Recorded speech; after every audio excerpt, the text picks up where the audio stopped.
Hi, everybody. Ralph, Sheheen, and Jeff Emig with you as we get ready for After the Checkered Flag here on SupercrossLive.com. After what was a wild night of racing in Seattle, we came in with 4 points separating Ryan Dungey and Eli Tomac, and now it's dead even.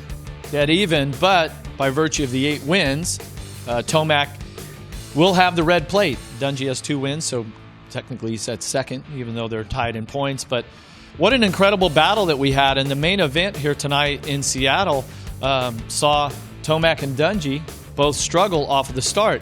Tomac was about mid-pack and Dungey was down in the first turn. Both riders put on championship-type rides to earn the points that they did. So now we go into the break, and then we finish off with 3 races at Salt Lake City, New Jersey, and Las Vegas. So put me in the mindset of these 2 riders. What are you thinking about as you try to relax before Salt Lake? Well, now it becomes a 3-race championship, right? And we could have Mother Nature play a part. All 3 of the venues are open-air stadiums.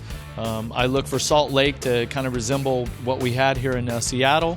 Of course, MetLife Stadium, I think the soil is a lot like here. Not quite as loose, but certainly has the potential to be really rutted. And then when you get to Vegas, it's just that hard-packed desert dirt where Dungey is really good. So I think if I'm Eli Tomac, I want to really focus on these next 2 and have at least a 4-point lead, well, 3-point lead to get it done over Dungey by the time you get to the last race. And if you're Dungey, you've just watched the 29 points that you had over Eli Tomac at one point in this championship just dwindled down to nothing.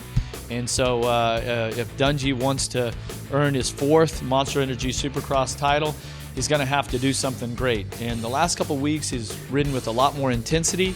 I think that he's out of that sort of mid championship slump that he seemed to be in, where he's just maybe a little too cautious. He knows he's got no room to be cautious now, so he has to go out and get after it. So I look for both riders to probably take a deep breath here for a couple days and then get right back after it with their training and their practicing and working on their bike setup for the final 3 races. Well, and don't forget about Marvin Musquin. He won here. He could play a big spoiler role in these next couple races. He has 2 wins already here in 17. Who knows how many more he could rack up. We're going to enjoy the Easter break ourselves. We'll see you from Salt Lake City in a couple of weeks.